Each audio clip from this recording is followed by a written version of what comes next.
మధ్య గోపాలం తాలూకు వెంకట్రామ హరగోపాల్ ఏర్పాట్లు అన్ని వాడు చూసుకుంటారు. ఆ రోజున 16వ తారీఖు ఉదయం 11 గంటల కళ్యాణం పూర్తి చేస్తాం.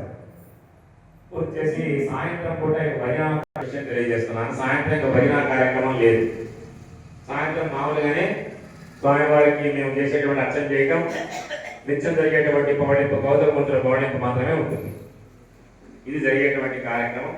అలానే ఈ యొక్క ఆలయం అన్న తర్వాత మనం చాలా చెప్పుకున్న విషయాన్ని, ఆలయం అన్న తర్వాత గృహ ఉత్సవ కౌతక స్నపన బలిబేరస్య 5 రకాల విగ్రహాలు ఉంటాయి. అది పరిపూర్ణమైనటువంటి ఆలయం అవుతుంది. ఆలయంలో ధ్వజస్తంభం లేకపోతే అది మందిరం అవుతుంది, కానీ ఆలయం కాదు. అది మందిరమే అవుతుంది. మందిరం అంటే ధ్వజస్తంభం ఉండదు. ఎందుకని ఆ ధ్వజస్తంభం అంటే ఆలయంగా మారుతుంది. కాబట్టి ఏదో మనకి రాతి స్తంభాలు పెట్టడం సరిగ్గా అనమాట. రాతి స్తంభాలు కూడదు, పనికిరాదు. అప్పుడప్పుడు వస్తుంది, వాట్సాప్లో కూడా వస్తుంది. తిరుమలలో ఉన్నటువంటి స్వామివారి గంట స్తంభం గంటలు చేసేటువంటి స్తంభం.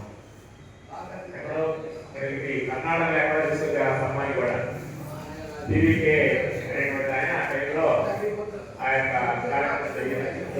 ఏదేమైనా అంటే జీవన భజము అన్నారు.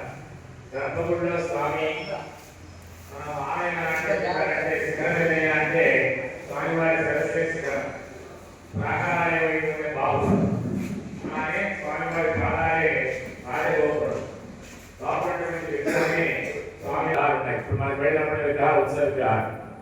అలానే స్నపన మేరం, స్నపన మేరం స్నానం కోసం విగ్రహం ఉంది.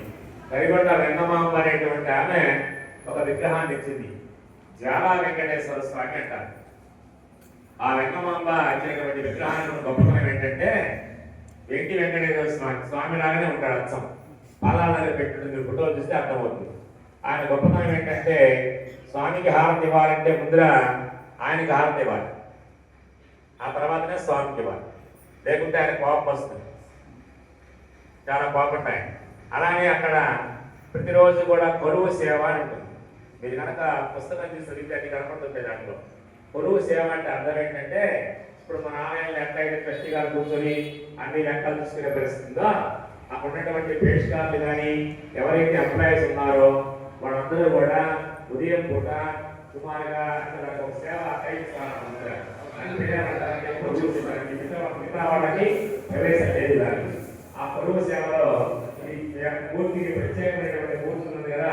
కరిగొండ వెంగమాంబ విగ్రహాన్ని ఆ కుర్చీలో కూర్చోబెట్టి తయారు చేసాం, ఇది విజయాలు చేసాం, తయారు చేసాం. వాళ్ళు క్షేమంగా వెళ్ళేవాడు వాళ్ళు లేదు, క్షేమంగా ప్రధాన చెప్పేవాడు లేదు. ఇది అందుకని ఆలయ వ్యవస్థ ఎలా ఉంటుందంటే భగవంతుడికి మనం రూపాయి ఇవ్వాలి, కానీ భగవంతుడికి మనం ఆశించకూడదు. అది అంటే అక్కడ రూపాయి వస్తుంది కాబట్టి మేము పోవాలనుకుంటే పొరపాటు. నువ్వు ఎప్పుడో బాధ్యత పడతావు దేవుడికి అన్నది అక్కడ ఉన్నటువంటి ప్రత్యేకత. ఆ తిరుమలలో ఉన్నటువంటి విషయం చెప్పాను. మన ఆలయంలో కూడా ఒక ప్రత్యేకమైన విగ్రహం ఉంది. నేను చెప్పేటువంటి దాంట్లో స్వామి యొక్క విషయం చెప్పాను. ఆ విగ్రహం ఎలా వచ్చిందో ఇక్కడ ఏర్పాటు చేశామని చెప్పాను. మరి అంతరాలయంలో ఆ పక్క ఈ పక్క రెండు విగ్రహాలు ఉన్నాయి. ఇప్పుడు ఏర్పాటు చేసిన కానీ ఆండాళ్ళు అనేటువంటి అమ్మవారిని చదువుతున్నారు. ఈ తిరుప్పాయ పాసరాలన్నీ కూడా అమ్మవారి గురించి వచ్చేటువంటివి. అమ్మవారి విగ్రహం అప్పుడే ప్రతిష్ఠ చేయించారు. బాబాయ్ గారి టైంలోనే అంతకు ముందున సుబ్రహ్మణ్య టైంలో ప్రతిష్ట ఉందన్నమాట. లోపల అంతరాలయంలో విగ్రహాలు ఉన్నాయి అవి. అందుకని అంతరాలయ ప్రవేశం లేదంటాం మేము ఎవరిని. కారణం అది. అంతకంటే ఏ గుడికైనా అంతరాలయం అంటాం, మనం దండం పెట్టుకుంటాం, లోపల దాకా వెళ్తాం, గర్భగుడిలో పోం. ఆ అంతరాలయంలో ఒక పక్కన విఘ్నస మహర్షి ఉన్నాడు.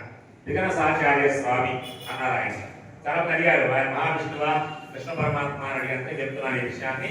అక్కడ మేమందరం కూడా అంటే గురు పరంపర అమ్మవారిని ఎలా ఆరాధిస్తారో అలానే అందరం కూడా ఆరాధన తయారు చేసి పెట్టాడు. ముందుగానే గ్రంథస్థం 1,00,000 గ్రంథాలు సుమారుగా అప్పట్లోనే ఉన్నాయి.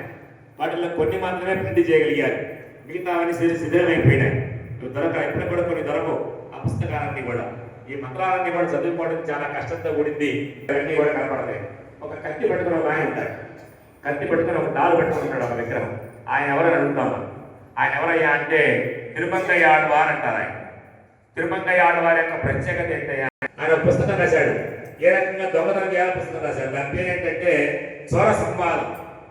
చోరుడు అనేటువంటి వాడు దొంగవాడు ఎలా ఉండాలంటే, ఇప్పుడు రోజులు దొంగ కాదు, పాత దొంగలు అంటే ముందుగానే ఇప్పుడు పగలు చేసే పని కూడా రాత్రి ప్రజలు దొంగతనం చేస్తున్నారు. అప్పట్లో ఆయన ఒక పుస్తకం తయారు చేసిన దాని పేరు చోర సంవాదం అన్నారు.